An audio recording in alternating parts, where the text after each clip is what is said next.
بسم اللہ الرحمن الرحیم۔ سامعین و ناظرین، حضور نبی کریم صلی اللہ علیہ وسلم کے وصال کا واقعہ اسلامی تاریخ کا سب سے رقت انگیز اور دردناک لمحہ ہے۔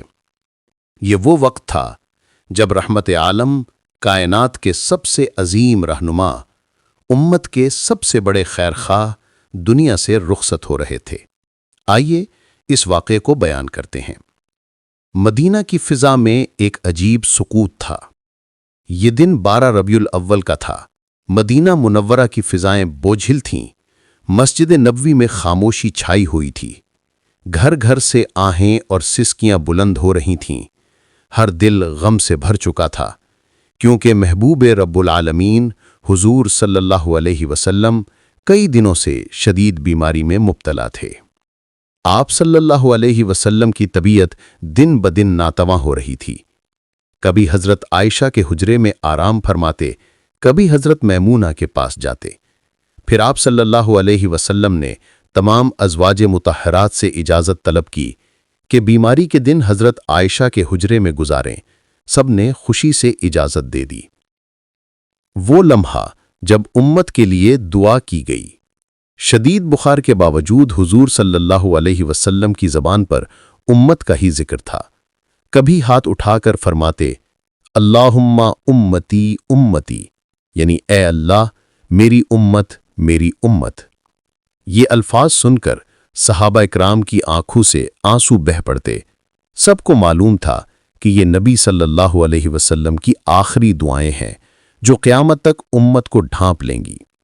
آپ صلی اللہ علیہ وسلم نے اپنے آخری خطبے میں اور بیماری کے دوران بار بار یہ نصیحت فرمائی، الصلاۃ الصلاۃ وما ملکت ایمانکم، یعنی نماز کا خیال رکھو، نماز کا خیال رکھو، اور جو تمہارے ماتحت ہیں ان کے ساتھ اچھا سلوک کرو۔ یہ جملے بار بار دہراتے رہے، گویا پوری امت کو آخری پیغام دے رہے ہوں کہ دین کی اصل بنیاد نماز اور حسن سلوک ہے۔ ایک دن حضرت فاطمہ حجرے میں حاضر ہوئیں۔ انہوں نے اپنے والد کی کمزور حالت دیکھی تو رو پڑیں۔ حضور صلی اللہ علیہ وسلم نے بیٹی کو قریب بلایا، کان میں کچھ فرمایا تو فاطمہ کے آنسو اور بھی بہہ نکلے۔ پھر دوبارہ کچھ فرمایا تو اچانک فاطمہ کے چہرے پر مسکراہٹ آ گئی۔ صحابہ حیران تھے۔ بعد میں حضرت فاطمہ نے بتایا، پہلے آپ صلی اللہ علیہ وسلم نے فرمایا کہ میں جلد ہی اس دنیا سے رخصت ہو جاؤں گا۔ اس پر میں رو پڑی۔ پھر فرمایا کہ تم میرے بعد سب سے پہلے مجھ سے عامل ہوگی تو میں خوش ہو گئی۔ یہ لمحہ ہر بیٹی کے لیے ناقابل فراموش سبق ہے کہ والد کی جدائی کتنی بڑی آزمائش ہے، لیکن جنت میں ملاقات کی بشارت کتنی بڑی خوشی ہے۔ پھر وہ لمحہ آیا جب فرشتوں کا سردار حضرت جبرائیل علیہ السلام اجازت لے کر نازل ہوئے، سلام پیش کیا اور کہا، یا رسول اللہ صلی اللہ علیہ وسلم، اللہ نے آپ کو اختیار دیا ہے، چاہیں تو دنیا میں صحت کے ساتھ رہیں اور چاہیں تو رب کے پاس تشریف لے جائیں۔ آپ صلی اللہ علیہ وسلم نے فرمایا، بل الرفیق الاعلیٰ، یعنی میں اعلیٰ رفیق کو پسند کرتا ہوں، میں اپنے رب کے پاس جانا چاہتا ہوں۔ یہ کہتے ہوئے آپ صلی اللہ علیہ وسلم نے اپنی نگاہیں آسمان کی طرف اٹھائیں، چہرے پر مسکراہٹ آئی اور ہونٹوں پر آخری کلمات تھے، اللہم فی الرفیق الاعلیٰ، یعنی اے اللہ مجھے اعلیٰ رفیق کے پاس لے جا۔ اور یوں رحمت دو عالم صلی اللہ علیہ وسلم نے دنیا سے پردہ فرما لیا۔ یہ خبر پھیلتے ہی مدینہ کی گلیاں آہوں سے بھر گئیں۔ صحابہ اکرام پر سکتہ طاری ہو گیا۔ حضرت عمر نے تلوار کھینچ لی اور فرمایا کہ جو کہے کہ رسول اللہ صلی اللہ علیہ وسلم فوت ہو گئے ہیں، میں اس کی گردن اڑا دوں گا۔ وہ تو اپنے رب سے ملاقات کے لیے گئے ہیں، واپس آئیں گے۔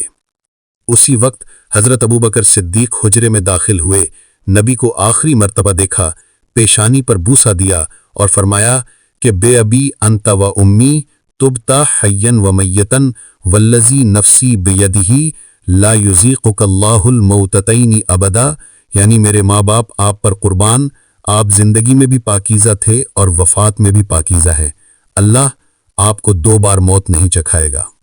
پھر مسجد میں آ کر خطبہ دیا اور وہ آیت پڑھی، وما محمد الا رسول قد خلت من قبلہ الرسل افإن مات او قتل انقلبتم علی اعقابکم، یعنی محمد صلی اللہ علیہ وسلم تو ایک رسول ہے، ان سے پہلے بھی رسول گزر چکے ہیں، کیا اگر وہ فوت ہو جائیں یا شہید کر دیے جائیں تو تم پیچھے ہٹ جاؤ گے؟ یہ سن کر حضرت عمر اور باقی صحابہ اکرام کو یقین آ گیا کہ واقعی رسول اللہ صلی اللہ علیہ وسلم دنیا سے رخصت ہو چکے ہیں۔ اس موقع پر بعض صحابہ اکرام کے دلوں سے ایسے اشعار نکلے جو آج بھی سن کر آنکھیں نم ہو جاتی ہیں۔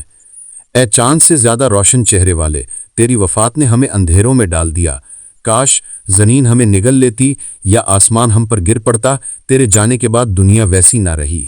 یہ واقعہ ہمیں یاد دلاتا ہے کہ نبی صلی اللہ علیہ وسلم نے اپنی پوری زندگی امت کے لیے وقف کی، اپنی آخری سانس تک ہمیں نصیحت کی کہ نماز قائم رکھو، ایک دوسرے کے ساتھ اچھا سلوک کرو اور دین پر قائم رہو۔